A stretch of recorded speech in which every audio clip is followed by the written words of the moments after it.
First law of thermodynamics क्या कहता है कि जितनी सिस्टम को हीट दी गई वो टोटल के टोटल यूटिलाइज हो जाता है। ठीक, फर्स्ट लॉ ऑफ थर्मोडायनेमिक्स ये नहीं बताता है कि why heat flows from higher temperature body to a lower temperature body. First law of thermodynamics ये भी नहीं बताता कि किसी भी हीट इंजन की इफिशियंसी 100% से कम क्यों होती है। इन सब सवालों का जवाब हमें सेकेंड लॉ ऑफ थर्मोडायनेमिक्स से मिलता है। तो सेकेंड लॉ ऑफ थर्मोडायनेमिक्स को डिफरेंट साइंटिस्ट ने समय समय पर अपने हिसाब से दिया और ऑलमोस्ट सभी का मीनिंग एक ही है। आप देखो, सबसे पहले क्लॉसियस का स्टेटमेंट। तो क्लॉसियस ने क्या कहा, it is impossible for a self acting machine to transfer heat from a colder body to a hotter body. किसी कोल्डर बॉडी से हॉटर बॉडी को हीट देना मुश्किल है without the adding of an external agency. बिना किसी external help के colder body से हॉटर बॉडी को हीट नहीं दे सकते। ठीक, इसके बाद केल्विन का स्टेटमेंट आया। केल्विन ने क्या कहा, it is impossible for a body or a system to perform continuous work by cooling it to a temperature lower than the temperature of the colder one of its surrounding। तो kelvin ने क्या कहा कि किसी भी system या फिर किसी भी गैस के लिए ऐसा काम करना मुश्किल है कि वो खुद की टेम्परेचर को एटमॉस्फेयर में प्रेजेंट किसी ठंडे से ठंडे वस्तु से टेम्परेचर खुद का कम कर ले, ऐसा पॉसिबल नहीं है। सिमिलरली उसके बाद केल्विन और प्लैंक दोनों का ज्वाइंट स्टेटमेंट है। इन्होंने क्या कहा, it is impossible to design an engine that extracts heat and fully utilises it without producing any other effect.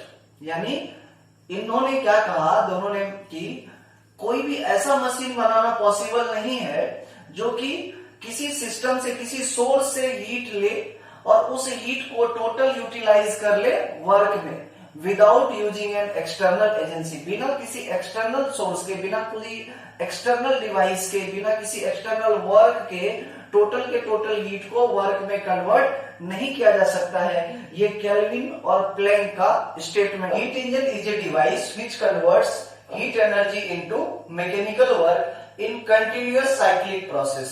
यानी यह एक ऐसा इंजन है जो क्या करता है, हीट एनर्जी को मैकेनिकल वर्क में कन्वर्ट करता है। तो देखिए इसकी इफिशियंसी हमको फाइंड करनी है।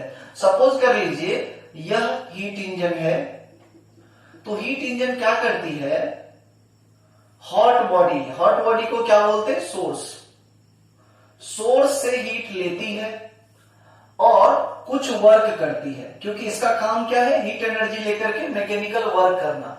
और जो वेस्टेज एनर्जी या फिर कह सकते हो जो रेसिडुअल एनर्जी होती है, बची हुई एनर्जी, वो किसमें दे देती है, सिंक में। सिंक, इसको बोलते हैं सिंक। सिंक का टेम्परेचर कम रहता है, सोर्स का टेम्परेचर ज्यादा रहता है। सपोज कर लो इसकी टेम्परेचर T1, इसकी टेम्परेचर T2 है। Q1 इसने हीट लिया सोर्स से, W वर्क किया और सिंक को कितना हीट दे दिया, Q2। तो एनर्जी कंजर्वेशन से क्या हो जाना चाहिए, टोटल हीट कितनी थी, Q1, ये हीट किस चीज में खर्च हुई, W प्लस Q2 में। तो W कितनी आ गई यहां से, Q1 माइनस Q2। अब देखो इस हीट इंजन की हम लोग इफिशियंसी फाइंड करेंगे। इफिशियंसी होता है आउटपुट अपॉन इनपुट। तो efficiency is equal to output upon में इनपुट। तो आउटपुट में क्या मिला, जो हमको वर्क डन मिला, क्योंकि हमने तो ये किया था, हीट एनर्जी लेकर के उसे मैकेनिकल वर्क में इसको कन्वर्ट किया। तो इनपुट क्या, नीटा क्या हो गई, आउटपुट अपॉन इनपुट। तो आउटपुट की वैल्यू क्या है, W, और इनपुट कितना है, जो हीट ली गई थी, तो W अपॉन Q1। तो W की वैल्यू कितनी, Q1 माइनस Q2 अपॉन में Q1। इसको अपन क्या लिख सकते हैं, 1 माइनस Q2 अपॉन Q1। ये क्या आ गई हमारे पास, इफिशियंसी आ गई हीट इंजन की। अब आप इसको ऐसा भी लिख सकते हो, eta is equal to 1 minus Q2 by Q1। अब ये जो भी वैल्यू आए, अगर इसको परसेंटेज में बनाना है तो क्या करेंगे, 100 से हम लोग इसको मल्टीप्लाई कर देंगे। This is called simply the efficiency of a heat engine. अब देखिए क्वेश्चन क्या कहता है, a heat engine takes 20 calorie heat from a source per cycle. कितनी हीट लेती है? 20 calorie heat from a source per cycle and does 50 joule work in each cycle. यहां पर होगा 50 joule work in each cycle, find efficiency. तो आप देखो इसने हीट कितनी ली है? 20 कैलोरी। तो अपन Q1 क्या बोलेंगे हीट इंजन वाले फॉर्मूले से? 20 इंटू इसको जूल बना लेंगे 4.2, ये कितनी हो गई? 84 जूल हो गई। और वर्क कितनी करती है एक साइकिल में? 50 जूल की वर्क करती है। तो इफिशियंसी कितना हो जाएगा? Output upon input. तो आउटपुट कितना मिला हमको? 50 और इनपुट कितना है? 84 इंटू 100। इसको सॉल्व कर लेते हैं। इसको सॉल्व करेंगे तो ये कितना हो जाएगा? 42, ये हो जाएगा 25 और ये हो जाएगा 21, 50, 1250 बटे 21। ये ऑलमोस्ट लमसम 11% के आसपास आएगा। नहीं, ये आ जाएगा आपको 59% के अप्रॉक्स आ जाएगी। ये आ गई क्या हमारे पास वैल्यू इफिशियंसी की। एक क्वेश्चन देखिए, in a heat engine the temperature of the source and sink are 500 Kelvin and 375 Kelvin. If the engine consumes 25 into 10 raised to power 5 joule per cycle, then work done per cycle is. अब एक cycle में work done की value निकालनी है। आप देखो हम लोगों ने देखा था हीट इंजन के लिए इफिशियंसी का formula eta is equal to 1 minus Q2 by Q1। इसको हम ऐसा भी लिख सकते हैं नीटा बराबर 1 माइनस T2 बाय T1। अब यहां से नीटा की वैल्यू फाइंड कर लो। Eta is equal to 1 minus T2 यानी 500, 375 अपॉन में कितना 500 इंटू क्या करेंगे 100। तो ये वाली वैल्यू देखो कितनी आएगी 500 माइनस 375 125 अपॉन 500 इंटू 100, ये बन जाएगा आपको 25%। नीटा कितनी बन गई 25% इफिशियंसी आ गई। हमें क्या फाइंड करनी है वर्क डन पर साइकिल। तो अपन क्या जानते हैं नीटा इज इक्वल टू क्या होता है W अपॉन Q होता है। तो W कितनी हो जाएगी नीटा इंटू Q। तो नीटा कितना है 25%। इसका मतलब नीटा की वैल्यू कितनी है 0.25 इंटू हीट, ये वाली वैल्यू। तो 25 इंटू 10 की पावर 5, ये वाली वैल्यू कितनी आ गई 2 पॉइंट है यहां से उड़ा दो 625 इंटू 10 की पावर 3, या आप चाहो तो इसको लिख सकते हो 6.25 इंटू 10 की पावर 5 जूल। यही आपका आंसर होगा। ठीक है,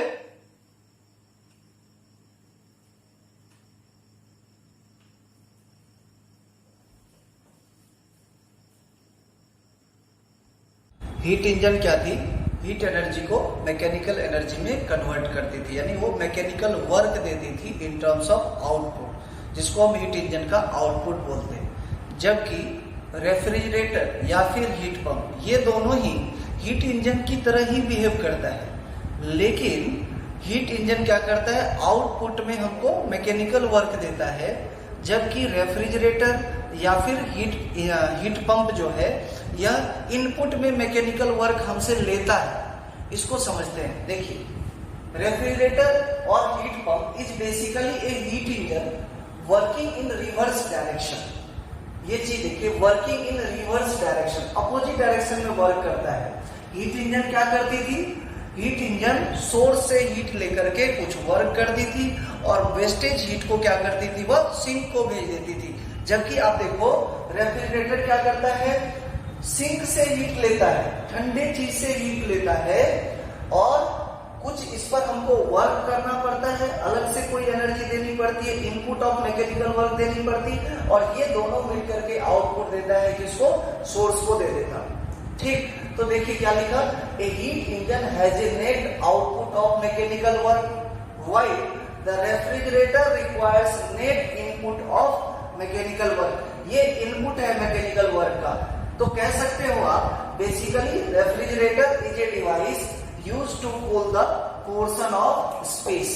तो कभी भी रेफ्रिजरेटर की इफिशियंसी नहीं निकाली जाती, रेफ्रिजरेटर का हमेशा coefficient of performance find out किया जाता है। तो coefficient of performance find out करने का फॉर्मूला क्या होता है कि हीट रिमूव्ड पर साइकिल, एक साइकिल में, क्योंकि ये प्रोसेस कैसा होता है, साइक्लिक प्रोसेस होता है, एक साइकिल में कितनी हीट को हटाई गई, रिमूव करी गई, अपॉन क्या लिखा, एनर्जी स्पेंड पर साइकिल, उस हीट को रिमूव करने के लिए कितना एनर्जी देना पड़ा, जिसको अपन वर्क बोल रहे हैं। ठीक, तो क्या आ गई, हीट रिमूव्ड पर साइकिल, कितनी हीट को रिमूव करी जा रही है, Q2 हीट को, तो Q2 अपॉन एनर्जी स्पेंड पर साइकिल, एक साइकिल में एनर्जी कितना स्पेंड हुआ, जितना हमने वर्क डन किया है, इनपुट वर्क का दिया है, तो Q2 upon W is equal to क्या हो गई, Q2 अपॉन W की वैल्यू यहां से देख लो, ये Q2 plus W is equal to Q1, तो W कितनी हो जाएगी, Q1 माइनस Q2।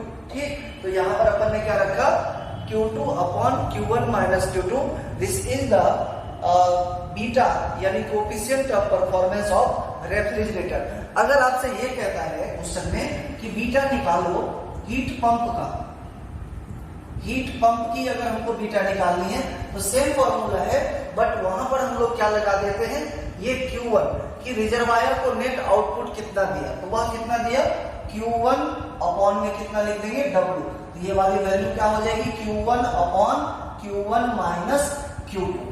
तो दोनों में याद रखना है डिफरेंस, यहाँ पर क्या आ गई, Q2 upon Q1 minus Q2, और इस वाले में क्या आ गई, Q1 upon Q1 minus Q2।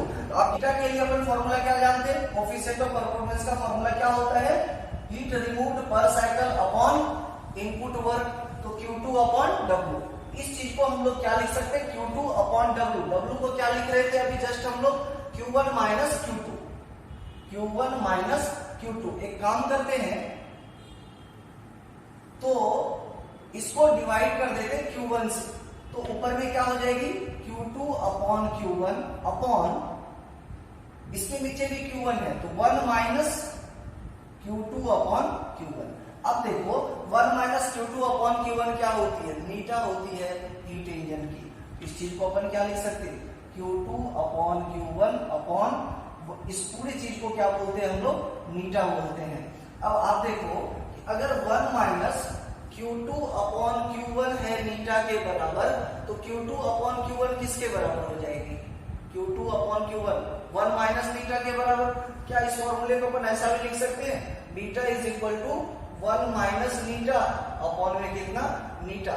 ये क्या हो गया, relation between beta and eta. Beta is the coefficient of performance and eta is the efficiency of heat engine.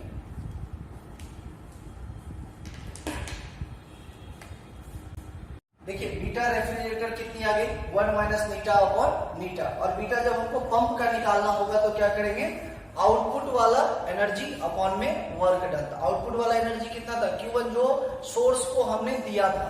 ठीक, तो Q1 अपॉन वर्क डन की वैल्यू क्या थी, तो Q1 माइनस Q2। इसको अपन लिख सकते हैं कितना, 1 upon Q1 minus Q2 upon में Q1, यहाँ पर इस तरह से, और इसको आपको याद है, इसको लिख सकते हो 1 माइनस Q2 बाई Q1, और ये क्या होती थी, ये तो होती थी हीट इंजन की इफिशियंसी, जिसको अपन नीटा बोला करते थे। तो आंसर कितना आ गया, 1 by Neeta. Second law of thermodynamics से हम लोग क्या जानते हैं, कोई भी हीट इंजन ऐसा बनाना पॉसिबल नहीं है जिसकी इफिशियंसी 100% हो। तो कार्नोट ने क्या किया, एक idealised hypothetical heat engine develop किया। उसने ये माना कि इस इंजन की इफिशियंसी मैक्सिमम होगी और इस इंजन से ज्यादा इफिशियंसी किसी और इंजन की नहीं होगी। तो ये कैसा इंजन हो गया, ये तो सेकेंड लॉ ऑफ थर्मोडायनेमिक्स से कंसिस्टेंट हो गया, विरोधाभास हो गया। इसका मतलब कि यह एक हाइपोथेटिकल इंजन बनाया गया, यानी ऐसा इंजन जिसकी इफिशियंसी मान ली गई कि मैक्सिमम है। ठीक, तो according to second law of thermodynamics, no heat engine can have 100% efficiency. Carnot developed a hypothetical idealized heat engine that has the maximum possible efficiency consisting with second law of thermodynamics. Second law of thermodynamics को satisfy नहीं करता है। तो देखिए इस process में, यह एक साइक्लिक प्रोसेस होता है। इस प्रोसेस में 4 प्रोसेसेस होते हैं, आइसोथर्मल, एडियाबेटिक। आइसोथर्मल का एक्सपांशन होगा, एडियाबेटिक का एक्सपांशन होगा, आइसोथर्मल का कंप्रेशन होगा और एडियाबेटिक का भी कंप्रेशन होगा।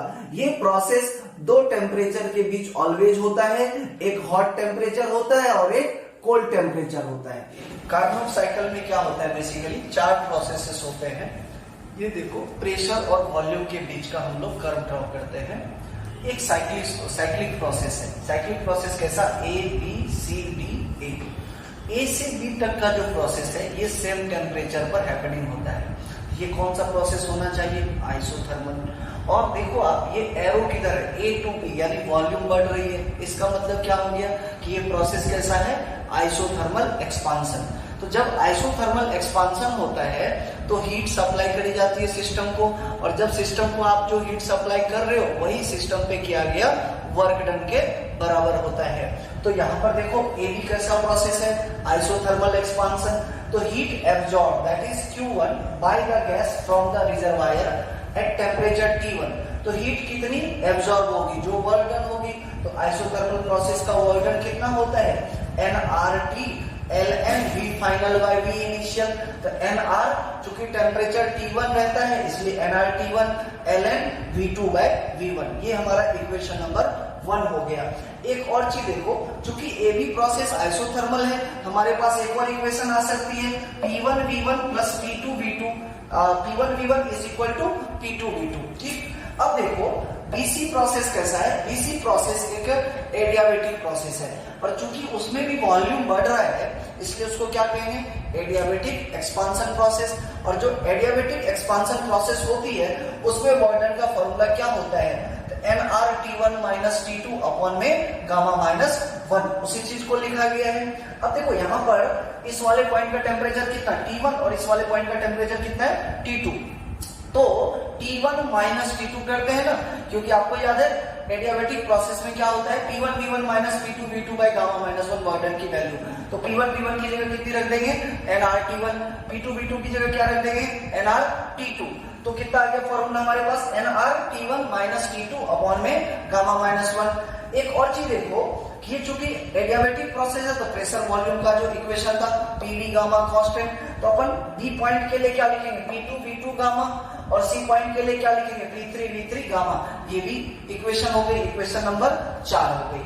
अब आप देखो सीडी प्रोसेस कैसा प्रोसेस, ये तो कंप्रेशन प्रोसेस है। कंप्रेशन में क्या होता है, हीट को बाहर निकाली जाती है, हीट रिजेक्ट होता है। तो सीडी क्या हो गया, आइसोथर्मल कंप्रेशन प्रोसेस, यानी हीट रिजेक्टेड। अगर आप सिस्टम से हीट को बाहर निकाल दे तो हीट क्या होती है, नेगेटिव साइन के साथ, इसीलिए अपन ने क्या लिखा, माइनस Q2।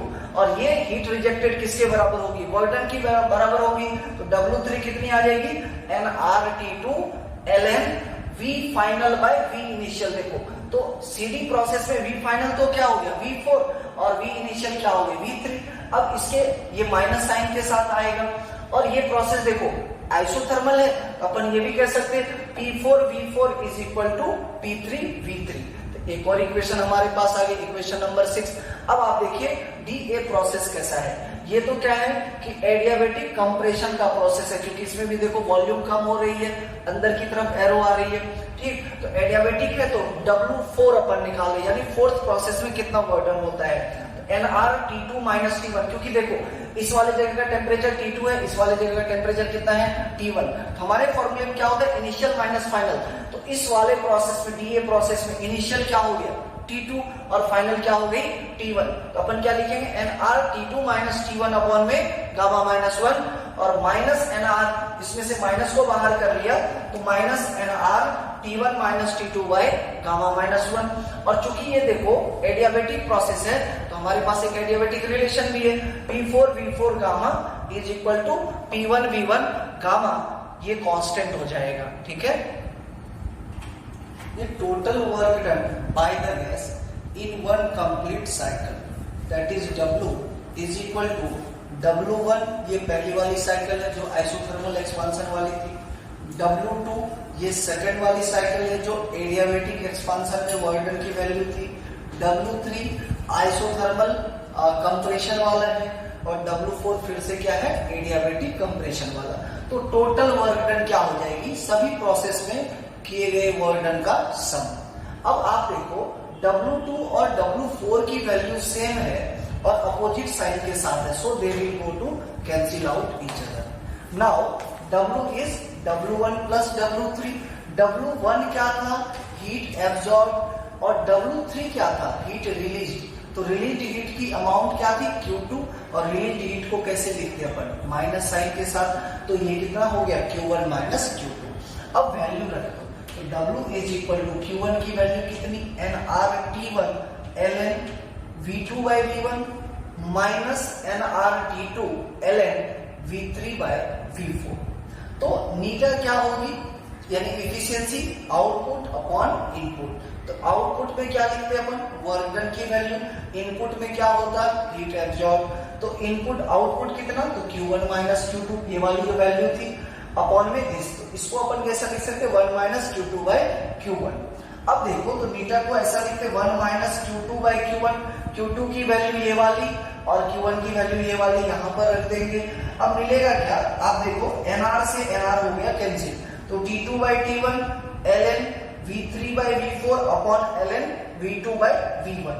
अब देखो ये चीजें कहां से आएगी? अब हम लोग क्या करते हैं, हमारे पास जो हमने सबके साइड में लिखा था इक्वेशन 2, 4, 6 एंड 8, इन सभी इक्वेशंस को आप मल्टीप्लाई कर दो। तो ये देखो, इक्वेशन 2 क्या था? P1 V1, 4 कितना था? P2 V2 गामा, 6 कितना था? तो ये एंड 8 के सभी के लेफ्ट साइड में ये वाली वैल्यू थी, राइट साइड में ये वाली वैल्यू थी। अब देखो P1 P2 P3 P4, P1 P2 P3 P4 cancel out. Volume का देखो, यहाँ पर V1 है, यहाँ पर V3 है। इधर से देखो, V1 की पावर गामा है और V3 की पावर गामा है। अगर हम चाहें इसको इस साइड लाना, तो V1 V3 तो इसके अपॉन में आएगा, ऊपर जाएगी तो पावर क्या हो जाएगी? -1। सिमिलरली इस साइड देखो, V2 और V4 की पावर गामा है, और इधर देखो V2 और V4 बचा हुआ है।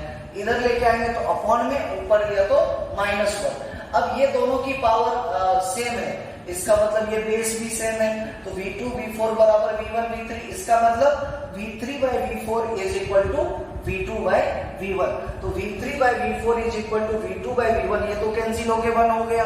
हमारे पास इक्वेशन क्या आ गई? नीटा की value 1 minus T2 by T1। यही कार्नोट साइकिल की इफिशियंसी होती है। अब आप देखो एक दो इंपॉर्टेंट बात, कि no engine can have efficiency more than Carnot engine, और eta of Carnot engine is independent of working substance. Depend नहीं करता है कि वर्किंग सब्सटेंस आपने क्या लिया है। और दूसरी बात, ये बहुत इंपॉर्टेंट है, इसको हमेशा याद रखना, क्वेश्चन सॉल्व करते समय काम आएगा। Q1 बाई Q2 का रेशियो वही होता है जो दोनों के टेम्परेचर का रेशियो होता है, सोर्स और सिंक का। ठीक है।